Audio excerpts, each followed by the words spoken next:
네, 요셉의 형들이 요셉을 노예 상인에게 팔았는데 그 노예 상인에게 끌려가고 나서 그 일이 어떻게 됐을까 궁금해지죠. 그런데 갑작스럽게 38장에 요셉의 이야기가 안 나오고 유다 이야기, 그 야곱의 12아들 중에 네 번째 아들 이야기가 적혀 있습니다. 근데 오늘 너무 길어서 다 읽지를 못했죠. 근데 왜 이 이야기가 갑자기 삽입된 것처럼 요셉의 이야기를 하다가 그것도 유다의 이야기를 이제 쭉 보겠지만 불쾌한, 읽기도 불쾌한 그런 내용들입니다. 그래서 그러한 내용들을 왜 성경은, 하나님의 책인 성경은 가감하지 않고 그대로 적나라하게 기록했을까를 생각해 보려고 합니다. 38절에 보면, 1절에 보면 그 후에 유다는 자기 형제들로부터 떠나 아둘람 사람 히라와 가까이 하니라 그랬습니다. 유다 민족은 아브라함이나 이삭이나 할아버지나 또 할아버지 둘이죠. 그 아브라함, 이삭, 또 아버지 야곱 전부 가나안 땅에 있었던 원주민하고 결혼하지 못하게 했어요. 그 이유가 너무 깊게 타락이 되어 있기 때문에 결혼을 하면 그들의 우상, 그들의 풍습, 그 악한 문화들이 들어오기 때문에 다 하란, 지금의 터키 남동부 쪽이죠. 그쪽으로 가서 아내를 데리고 오게 그렇게 했던 것인데 이 12아들 중에 요셉이 팔려가고 유다라는 넷째 아들이 갑자기 집을 떠나게 됩니다. 그게 1절에 나오죠. 그리고 가나안 사람 친구였던 것 같아요. 수아에게 내려갔는데 수아가 아니죠. 히라에게 내려갔는데 그 히라의 딸을 보고 동침하며 그래서 그냥 아내로 삼은 거예요. 그냥 자기 마음대로 삼은 거죠. 그러니까 가나안 사람하고 지금 결혼을 했고 그리고 그 과정에서 하나님에게 전혀 묻지 않습니다. 아브라함은 종을 자기 아들 이삭을 위해서 하란으로 보내면서 하나님께 기도하게 하고 하나님의 인도를 구하게 하고 그 종도 아주 신중하게 기도하고 그 이삭의 아내를 구하게 되죠. 근데 그 이삭과 리브가 그분들이 쌍둥이를 낳고 야곱과 에서를 낳는데 에서 때문에 마음에 근심한 이유가 있잖아요. 에서가 가나안 사람들하고 그냥 결혼하고 아내를 맞이하고 몇 명씩 맞이하고 그런 삶으로 들어갔을 때 이삭과 리브가가 마음에 크게 근심했다. 그래서 야곱을 또 보내는 이유 중에도 하나였습니다. 하란으로 보내게 됩니다. 이 유다가 갑작스럽게 왜 이렇게 지금 말로 쉽게 하면은 하나님 곁에 있다가 세상 쪽으로 급물살을 타고 가는 하나님을 떠나가는 그 모습을 봅니다. 자기 형제들로부터 떠나 아둘람은 가나안입니다. 떠났다. 유다가 왜 떠났을까? 여러분 유다가 떠나고 난 다음에 이야기부터 해보면 지금 읽지 않았어요. 38장에. 유다가 가나안 사람하고 결혼했죠. 그리고 그 수아라는 여인과 결혼했는데 첫째 아들이 엘이라고 이름을 지었는데 엘이 악함으로 하나님이 죽였다. 그런 끔찍한 일이 일어납니다. 그래 둘째 아들을 또 낳았어요. 근데 그때 당시의 풍습에 계대법이라는 게 있었는데 이 당시는 인구가 많지 않기 때문에 씨를 잇는 것들이 아주 중요했던 것 같습니다. 그래서 풍습으로 흘러오던 계대법이 형이 죽으면 그 형의 씨를 잇게 하기 위해서 동생이 그 형수에게 본분을 해야 돼요. 같이 자서 씨만 잇게 해주는 일을 했어요. 그런데 둘째 아들이 그걸 거부하고 이제 하나님이 그 아들도 악함으로 또 데려가십니다. 그냥 죽었어요, 둘째 아들이. 그런데 셋째 아들을 아버지 입장에서 생각해 볼 때 유다가 그러잖아요. 셋째 아들도 주면 이 다말에게 주면 큰일 나겠다. 그러니까 자기의 죄 때문에 자기가 잘못해서 이곳으로 들어가서 죄를 짓고 그 결과가 이렇게 됐음에도 불구하고 그 결과를 다말에게 돌립니다. 다말이 아주 요즘 말로 하면은 아주 박복한 사람이고 이 사람에게 줬다면 큰일 나겠다. 이렇게 생각을 하고 셀라를 주지 않으니까 다말이 입에 담기도 어려운 그런 이제 이해할 수 없는 행동을 하는데 집에 가 있어라. 그래 가 있었어요.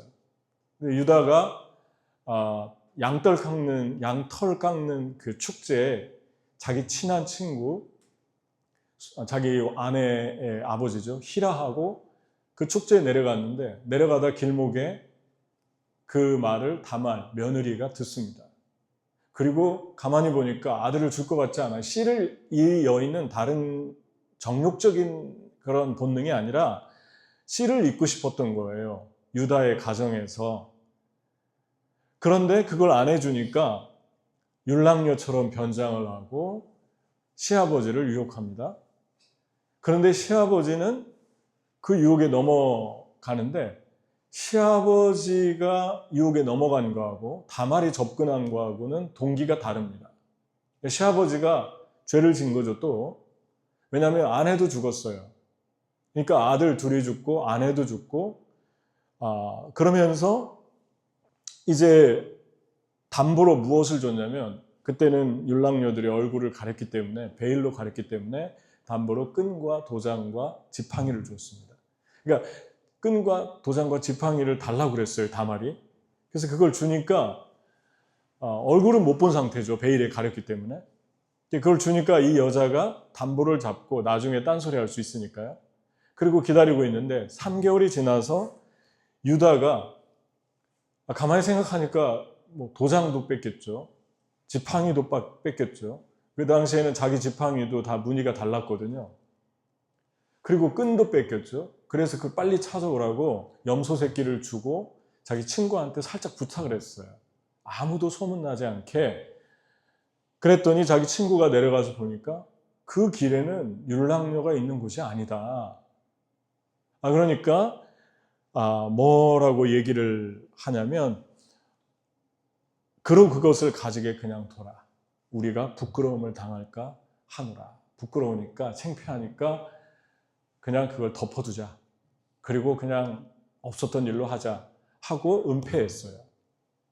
그랬더니 조금 있다가 다말이 임신을 했다고 소식이 들렸고 그때 가장 먼저 반응한 사람이 아버지입니다. 이 시아버지. 시아버지가 끌어내서 불태워 죽여라 그럽니다. 얼마나 위선적입니까? 유다가. 자기는 지금 자기가 한 짓을 감쪽같이 속였다고 생각을 했어요. 그리고 사람만 의식했어요. 그런데 다말이 이 끈의 주인이 누구죠? 이 도장의 주인이 누구죠? 이 지팡이의 주인이 누굽니까? 그러니까 기겁을 한 거죠. 그리고 하는 말이 네가 옳다. 내가 잘못했다. 그리고 다시는 가까이 하지 않았더라. 그래서 그 시아버지의 시가 이어집니다. 그리고 유다 지파가 끊기지 않고 다말로 인해서 계속 지속됩니다. 이 모습을 보면서 유다는 특징이 있는데 가장 두드러지는 특징이 하나님에 대한 의식은 전혀 없습니다. 사람만 속이면 된다. 사람의 눈에 들키지 않으면 된다. 죄를 지어도. 그 결과 위선적입니다. 이중적입니다. 그리고 다른 사람에 대해서 정죄하는데 아주 빠릅니다. 왜냐하면 사람들만 속였다고 생각을 한 거예요. 근데 하나님은 다 알고 있었죠. 근데 왜 유다 12아들 중에 왜 유다 이야기를 이렇게 적나라하게 적었을까 궁금하지 않습니까? 그 이유가 그 전장에 나와 있어요. 요셉을 죽이자고 했을 때 요셉 저 보기 싫은 동생이 오는데 구덩이에 넣고 죽이자. 구덩이에 넣었어요. 그리고 밥을 먹고 있습니다. 자기들끼리. 그랬는데 유다가 가만히 보더니 불쌍했던 것 같습니다. 요셉이. 아, 우리가 구덩이에 이 아이를 죽여서 뭐 하겠느냐. 저기 상인이 지나가는데 애굽 쪽으로 가는데 팔자. 그래서 모든 형제가 그 네 번째 형제 유다의 말을 다 듣습니다. 놀랍지 않아요? 어떻게 장남도 아닌데 유다의 말을 이렇게 금방 다 동의할까? 그만큼 유다는 영향력이 있었어요. 그리고 또 하나는 동정심도 있습니다. 가만히 보니까 불쌍한 거거든요, 죽이기가. 동정심도 있고 어느 정도는 양심도 있어요. 그런데 이 사람의 문제가 가장 이 사람의 삶이 이렇게 망가지고 깨어졌던 첫 번째 문제가 그 이후에 가나안으로 들어가서 자기 멋대로 결혼하고 자기 멋대로 자녀를 낳고 우상 숭배하는 사람들과 어울리고 그러면서 하나님을 떠난 결과였습니다. 근데 또 이렇게 생각할 수 있죠. 유다가 잘못을 했는데 왜 자녀를 죽입니까? 하나님 그런 하나님이 아닙니다. 유다가 잘못을 해서 자녀를 죽인 게 아니에요. 유다가 전장에 요셉을 파는데 주동자가 됐잖아요. 그런데 유다의 문제는 주동자가 된 것, 그것도 잘못이지만 더 큰 문제가 무엇이냐면 죄를 짓고 나서 죄 플러스 회개로 나가야 되는데 죄 플러스 죄로 나간 거예요. 그러니까 사단은 우리가 죄를 지을 때 늦었다 그럽니다. 너는 끝났다. 여러분, 내가 늦었다고 생각하는 그 순간이 골든 타임이에요.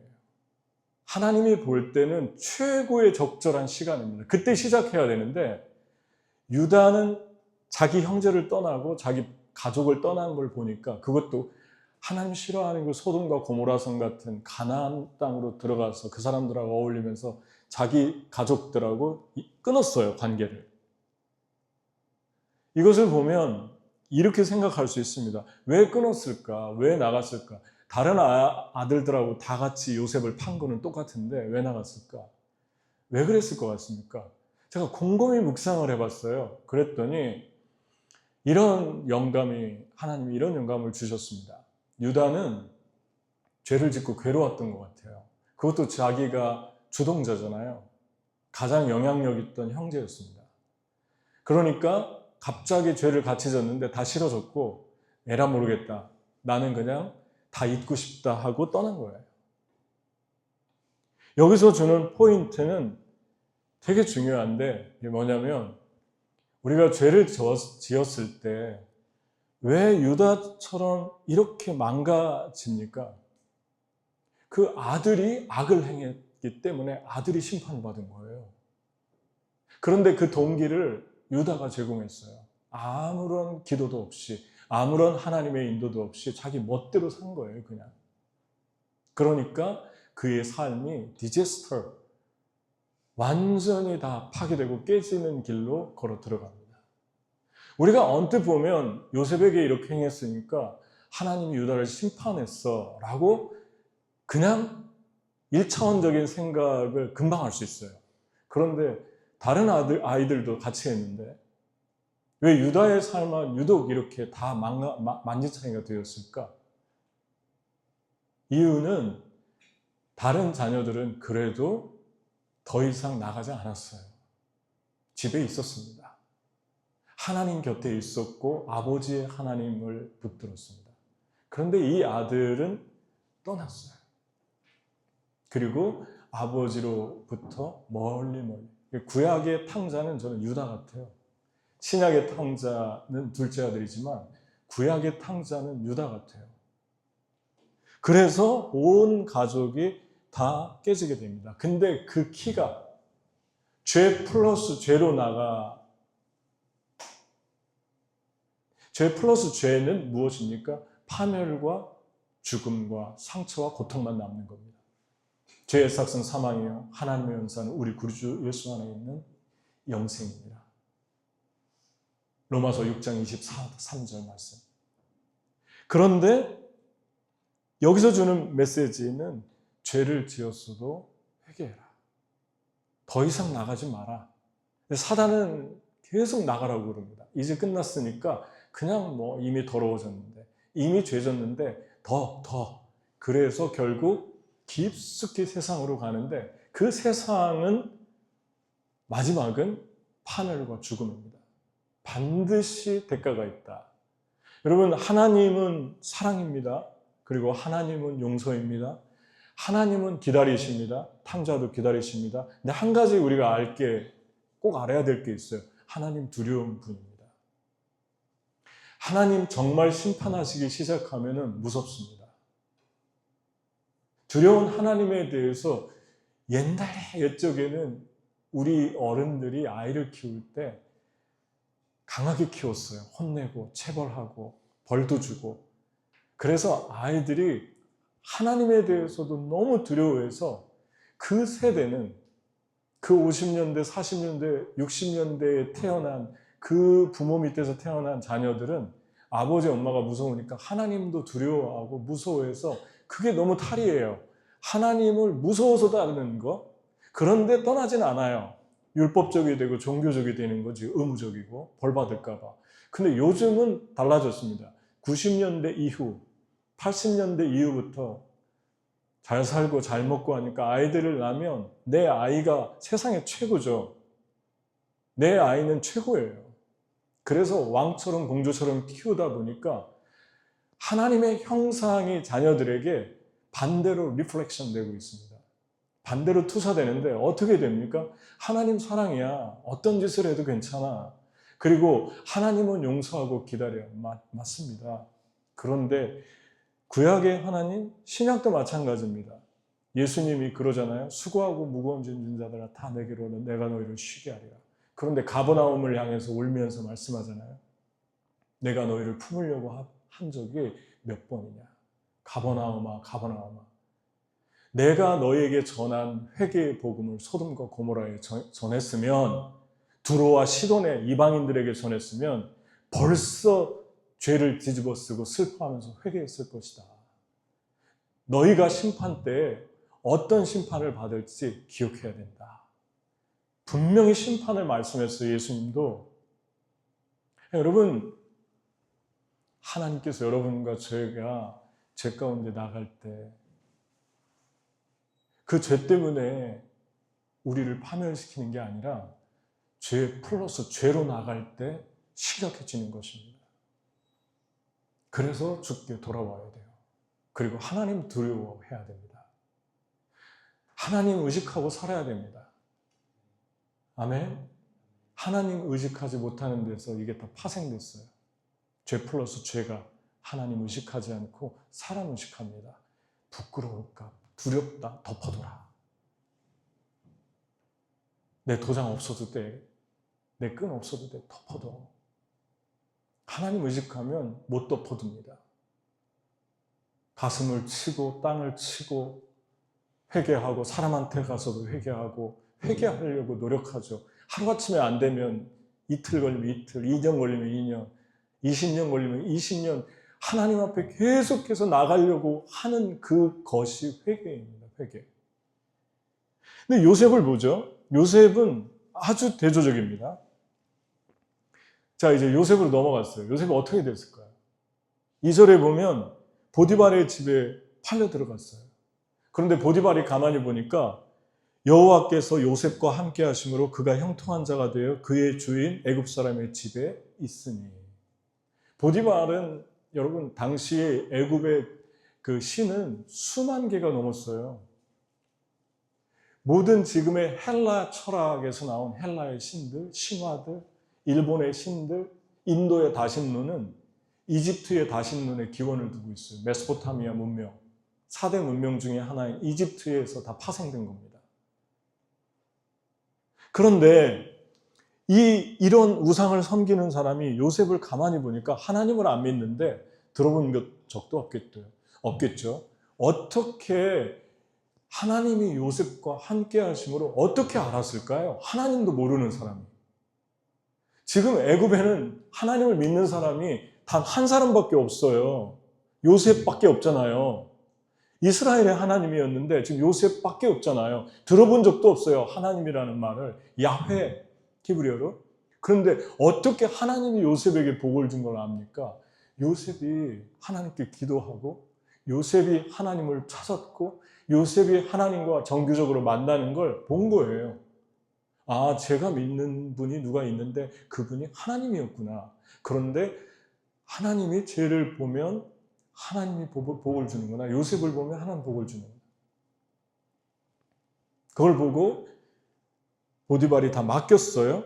그때 어떤 일이 일어났습니까? 그가 요셉에게 자기의 집과 그 모든 소유를 주관하게 한 때부터 여호와께서 요셉을 위하여 그 애굽 사람의 집에 복을 내리심으로 여호와의 복이 그의 집과 밭에 있는 모든 소유에 미친지라. 여호와께서 요셉과 함께 하심으로 그가 형통한 자가 됐다는 것입니다. 근데 여기서 한번 잘 생각해 보세요. 여러분이 우리가 좋아하는 단어, 형통이라는 단어 되게 좋아합니다. 크리스천들. 주님 형통하게 하옵소서. 요셉이 지금 형통하고 있나요? 요셉이 죽도록 일했는데 재산은 누가 불어나는 것입니까? 보디발 집이 부자가 되고 있잖아요. 우상 숭배하는 집이 부자가 되고 있잖아요. 뭐가 형통하다는 것입니까? 이 사람의 신분은 지금 노예예요. 노예에서 풀려나지도 않았어요. 그냥 노예로 일을 맡은 총무가 됐을 뿐이에요. 근데 뭐가 형통하다는 것입니까? 유다가 형통하죠. 고난도 없고 내려가고 싶은 거 다 가고 결혼하고 싶은 사람하고 다 결혼하고 아들 낳고 싶으면 자녀 낳고 좋게 편안하게 살고 억지로 끌려간 데도 없고 노예도 안 됐고 유다가 형통하죠. 보디발이 형통하죠. 성경이 말하는 형통이 무엇입니까? 성경은 좋은 상황을 형통이라고 한 적이 없습니다.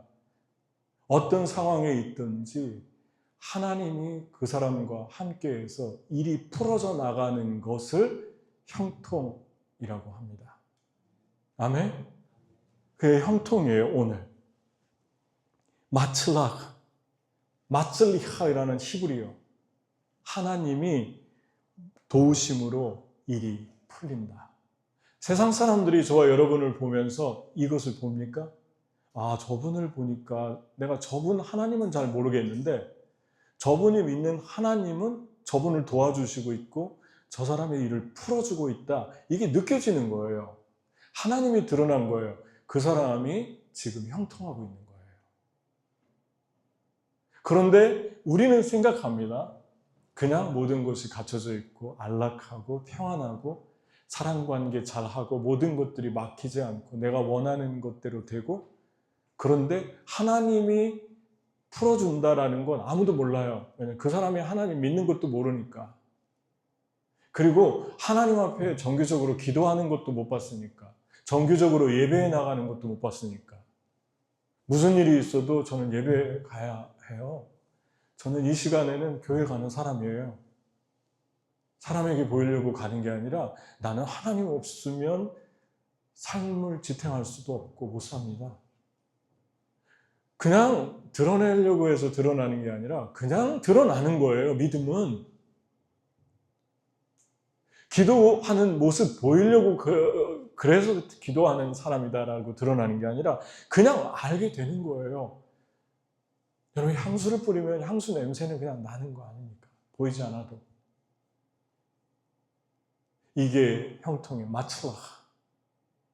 그런데 오늘 우리가 믿는 크리스천들의 형통의 개념은 올바를까요? 조금만 상황이 어려우면 내 삶은 형통하지 않는 것 같아. 하나님이 없는 것 같아. 하나님이 나하고는 함께 해주지 않는 것 같아. 하나님 함께하면 내가 왜 노예가 됐지? 그리고 열심히 일했는데 그 부인이 또 유혹하잖아요. 요셉이 용모가 준수했다. 유혹하는데 매일매일 유혹하는데 뿌리쳤어요. 그랬더니 누명을 씌우죠. 어느 날 집에 갔더니 그 여인 혼자 있고 아무도 없어요. 그랬더니 옷을 붙들었어요.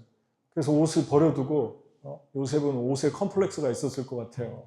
채색옷 입다가 채색옷 뺏기고 또 뭐 굴에 떨어지고 또 옷을 뺏겼는데 그 옷을 붙들고 이 사람이 요셉이 나를 폭행하려고 했다, 겁탈하려고 했다라고 또 프레임을 씌웁니다. 무엇이 형통한 것입니까? 이게 형통입니까? 죽도록 주인을 위해 충성하고 이래서 잘 살게 해줬더니 이제는 감옥에 자기가 제일 충성한 그 어른이, 그 보디발이 직접 부인의 말만 듣고 자기를 감옥에 넣습니다. 왕의 죄수들이 있는 감옥에. 그런데 왕의 감옥에 들어가서 또 어떤 일이 일어나냐면 간수장 23절, 간수장은 그의 손에 맡긴 것을 무엇이든지 살펴보지 아니하였으니 이는 여호와께서 요셉과 함께 하심이라 여호와께서 범사에 형통하게 하셨더라. 그럼 감옥에 갇힌 노예가 그 감옥 안에서 어떤 직분을 맡은 게 뭐가 그렇게 대단한 일입니까? 얼마나 그게 대단한 일이기에 형통하다고 또 할까요? 왜 형통하다고 했을까요? 여호와께서 요셉과 함께 하심으로. 여러분, 형통이 무엇입니까? 형통은 하나님 나와 함께 하시는 거예요. 내 삶의 부피나 외적인 화려함이 아니라 저 사람은 하나님이 함께하는 사람이야. 저 사람은 하나님의 사람이야. 저분은 나는 하나님 잘 모르겠는데 저분을 보면 하나님이 보이는 것 같아. 이게 형통입니다. 그런데 너무너무 화려한데 잘 나가고 있는데 아무것도 못 보겠어요. 그리스도인이라고 하는데 세상에서 유명한데 아무것도 보이지 않아요. 그냥 사람 냄새만 나요. 그냥 세상 냄새만 나요. 그러면 그 형통일까요? 불쌍한 겁니다. 그리고 주님 앞으로 돌아오는 회개가 필요합니다. 옷을 찢지 말고 마음을 찢고 돌아와야 됩니다. 아멘. 하나님, 내가 하나님께로 돌아갑니다. 나는 형통한 자가 아니었습니다. 사람들은 나보고 다 부러워하는데 나는 형통한 자가 아니었어요. 하나님께 돌아갑니다. 내가 어떤 상황 속에 있는가가 아니라 그 상황 속에서 하나님이 나와 함께 하는가, 하나님이 나를 붙들고 있는가. 그리고 나는 가장 두드러지는 유다와의 대조점이 무엇입니까? 내 주인이 당신 집에서 나에게 모든 걸 맡기고 금한 건 당신뿐입니다. 내가 어찌 이 악을 행하여 하나님께 이 큰 악을 저지를 수 있겠습니까? 하고 뿌리치고 도망갑니다. 유혹에서. 여러분과 제가 유혹을 받는 게 죄가 아니에요. 우리는 유혹을 천국 갈 때까지 받을 거예요.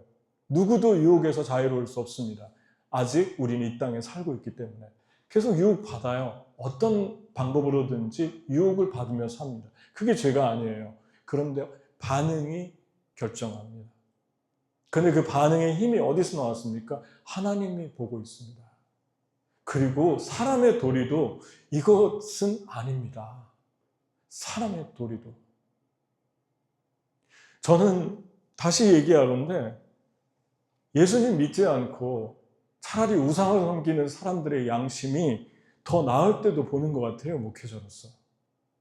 더 착하고 더 순수하고 그리스도인인데 하나님 얘기를 입을 열면 너무 잘하는데 사는 걸 보면 하나님을 의식하는 모습이 없어요.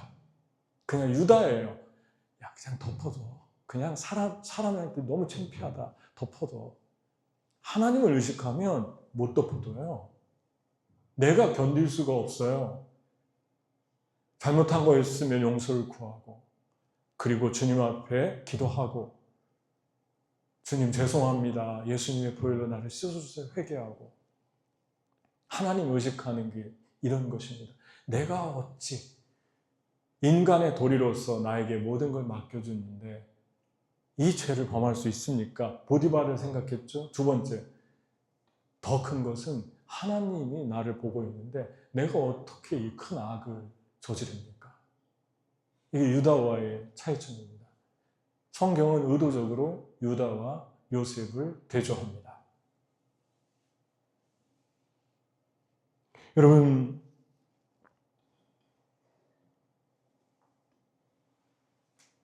마지막으로 형통의 결과가 뭘까요?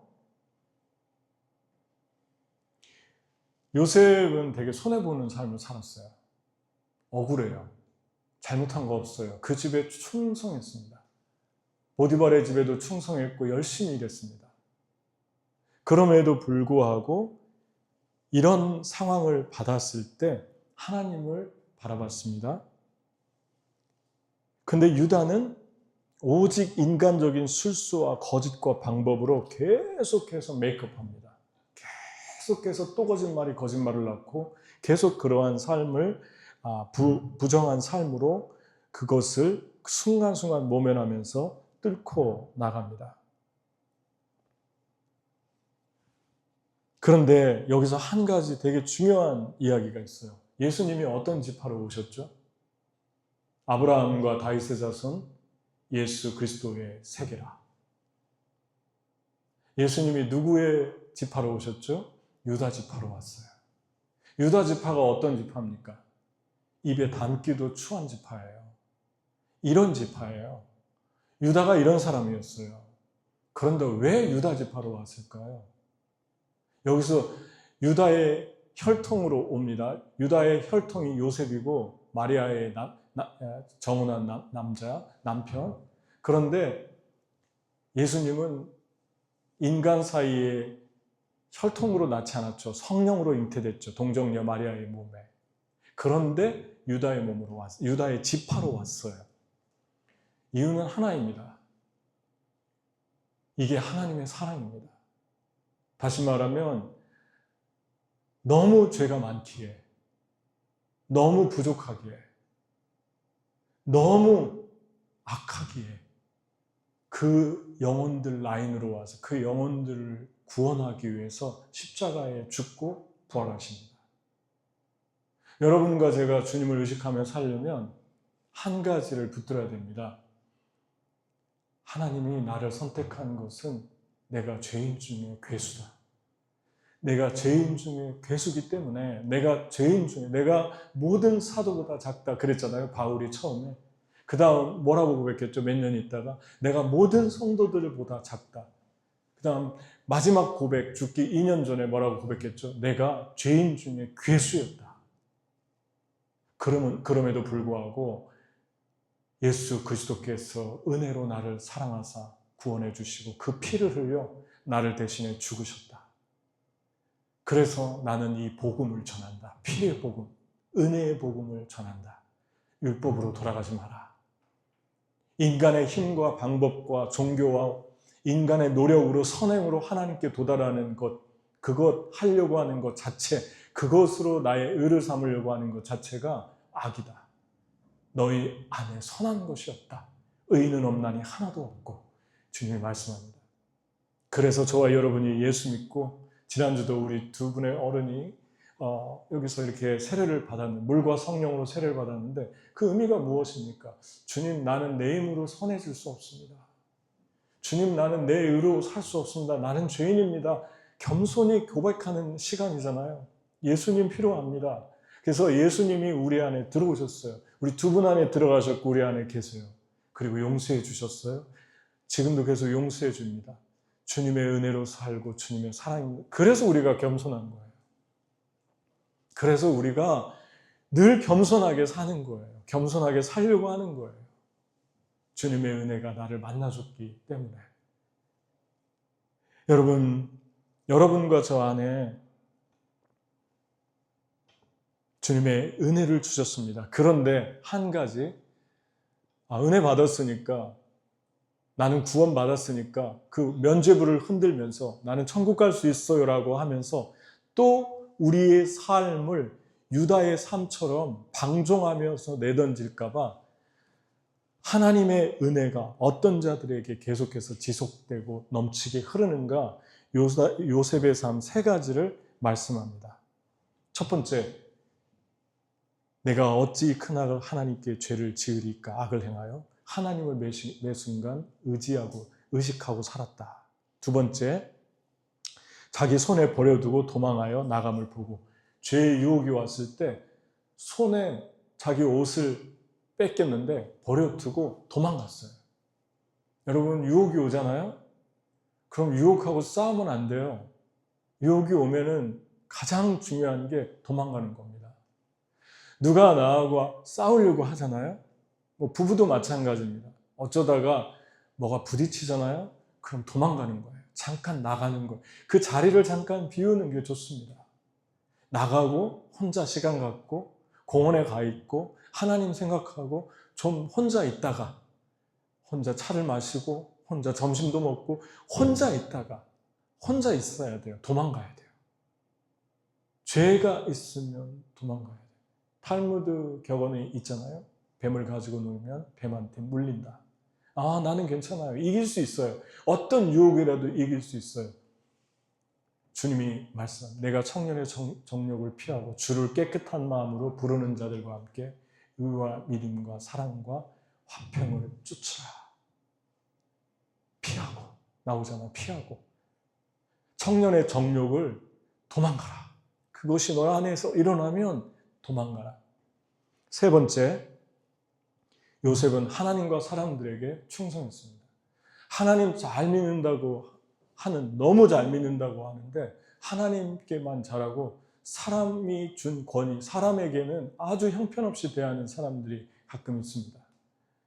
나는 하나님의 사람입니다. 하나님만 듣습니다. 그리고 하나님이 준 질서, 하나님이 준 어떤 축복들, 사람을 통해서 주시려고 하는 은혜들을 다 거부해요. 그러다가 관계가 다 깨지고 망가집니다. 그런데 또 사람만 집중하고 하나님에게 관심 없는 사람들이 있어요. 사람에게는 너무 관계를 잘해요. 위에 사람도 잘하고 밑에 사람도 잘해요. 그런데 이 관계가 사랑이라고 느껴지지 않아요. 테크닉이에요. 그래서 어느 순간이 되면 테크닉과 사랑의 차이는, 사랑은 영원히 남습니다. 한 사람의 마음 속에서 영원히 지워지지 않고 남아있는데, 테크니컬리 사랑하잖아요. 인간적인 어떤 기술로 사랑하잖아요. 그것은 절대 마음속에 터치가 되지 않고 잠깐 있다 떠나갑니다. 요셉이 참 멋있는 것은 이 두 개를 다 잘했어요.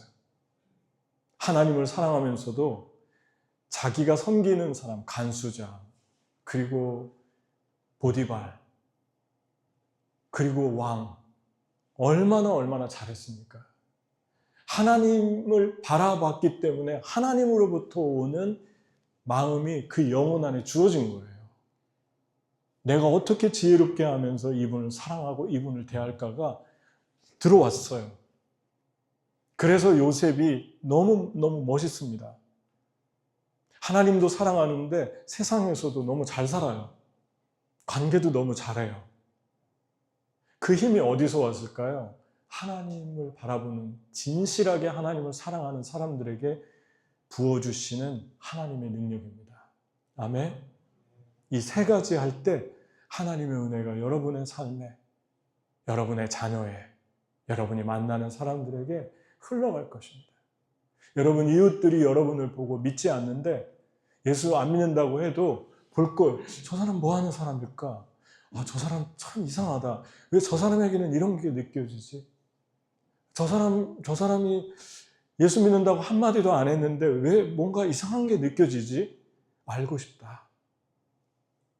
그때 어느 날 우연히 얘기하다가, 저는 교회 가는 사람입니다. 어떻게 생각할 것 같습니까? 옆에 사람이.